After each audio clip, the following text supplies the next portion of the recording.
Welcome to Redvee TV, supported by A-Star Recruitment for the 2022 season, as we are here once again with a Redvee TV special. It's 2 in 2 days, Kev.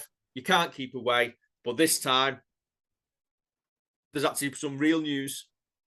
Tee Ritson on loan for the 2023 season. Your first thoughts? First thoughts are that's a great move for T coming into the environment. I think the loan deal is good for both parties as well, that we can have a look at each other, and it's good to get some pace in that back line. Yeah, I think when we've discussed it previously, we had some reservations, didn't we? Obviously, he'll be 26, 27 by the time the season starts. He's never played Super League. He's been in the lower divisions for the last few seasons. He didn't fit the profile of the players that we normally go for. Is that reflected in the decision to make it a loan move initially?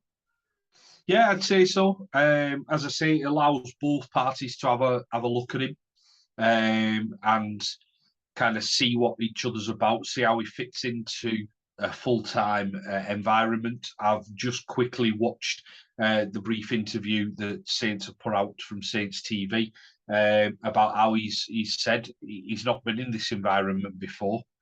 So the loan deal is probably for both of us to have a look at each other and see how it goes forward. And obviously we've got that option to take him permanently after this coming season.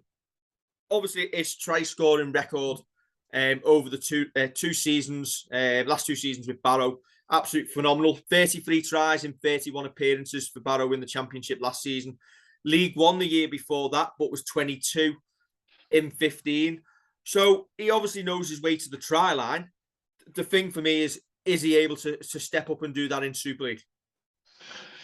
Yeah, listen, if we give him the space, then it'll all be about him, won't it? And we did the same with Regan Grace, where we gave him the space and he just went.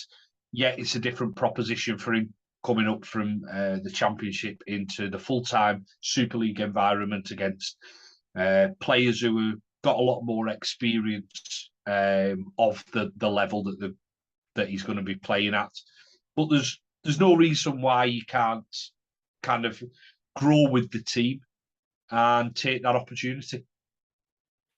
And obviously, it's actually a good move for Barrow, isn't it? He is under contract with them until 2024. And I think they've been quite open in what they've come out and said about it.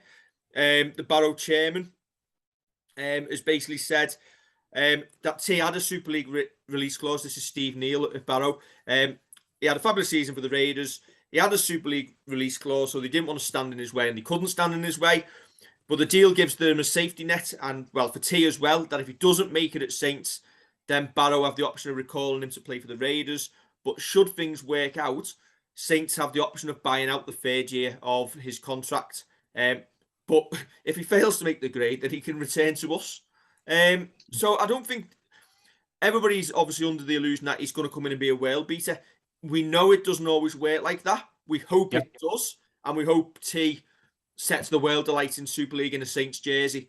First of all, he's got to get himself into the team because he's got players ahead of him, but it gives him something to work towards, doesn't it? And for Saints, you can't lose, can you? Obviously, making it a loan deal first off. Yeah, that's it. It's a good clause to have in that he goes back to Barrow and gets game time at a competitive level.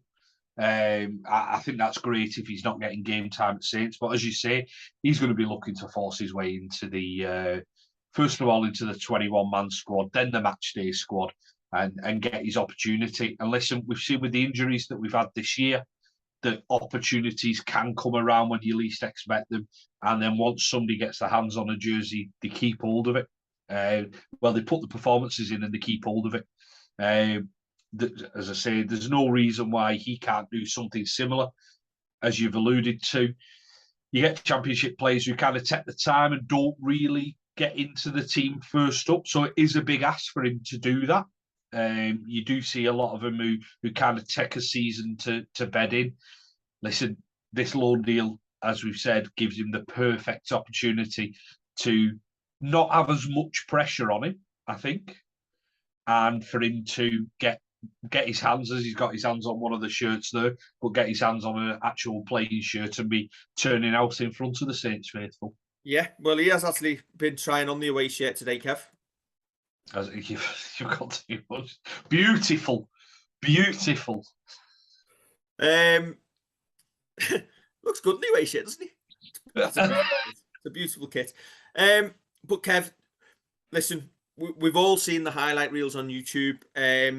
I can't say I've seen him play in a match because I don't watch the Championship. I haven't watched any League One stuff, so I don't know what he's like defensively. But as we know in Super League, there is more to it than just scoring tries and having pace. You've got to be able to tackle. You've got to be able to defend in this Saints side. You've got to be able to carry the ball out, do the first and second tackle, doing the hard yards. But listen, he's got an opportunity, and I think that is all he would ask for at this moment in time, and he'll be able to prove himself. If it was just about pace, we'd be at Sutton Hyde looking at the St Helens Striders, wouldn't we? Yeah, definitely. And that's it. Listen, he knows that there's going to be a lot of hard work. You mentioned the exit sets there. You mentioned when teams are on top and putting us under the pump for when they get a spell. And it's even big games. So you're away at Wigan and you might be defending for a couple of tries, or a couple of attacks rather than tries. Freudian slip there. That he knows he's got to get up to that. And listen, he's joining just before pre-season starts. He's in the best possible place to do that. I mean, fancy coming in and your first thing of Super League is you're signing with the champions. Listen, I doubt he's ever going to have faced a pre-season like this one in terms of lung-busting fitness. And do you know what? It's competition in the squad, isn't it? Because the likes of John Benison, Dan Hill, they're going to want to keep him out the team. It's all competition for places.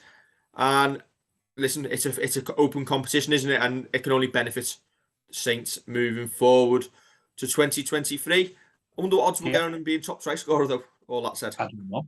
Yeah, I'll have to have a little look at that. But you're right, it's competition, and it's not all about pace. And people might turn around and say, "Well, Ritson just comes in ahead of some of the other lads." It doesn't necessarily work like that. It's not just all about pace; it's what they're showing in training. So it's not just who runs quickest; it's who's putting their hands up for them exit sets, who's defending the best, who's forming the partnership. I've been watching a highlight reel off YouTube on him, and he tends to play right-hand side, but he has played left as well. It's one of them, if he strikes up a partnership, whether it be with Will Hopoate, whether it be with Conrad Harrell, whether it be with Mark Percival, it's who does that gel with quickest. Listen, he'll get a chance this season, and if we're on the end of him scoring 4 tries in a game and he's keeping him out at the other end, he'll keep hold of that shirt. Is this the first Saints signing that has been made by fans on social media? It feels like people have been calling for Saints to sign Tee Ritson for the last 9 months. Yeah. Yeah. It feels that way. Has it been the biggest open secret in rugby league that Tee Ritson has been signed? But listen, the amount of people who've said he was signed were probably before he actually did sign, but Nostradamus is alive and well in St Helens. Oh, absolutely. And that's it. It's been a massive open secret. It's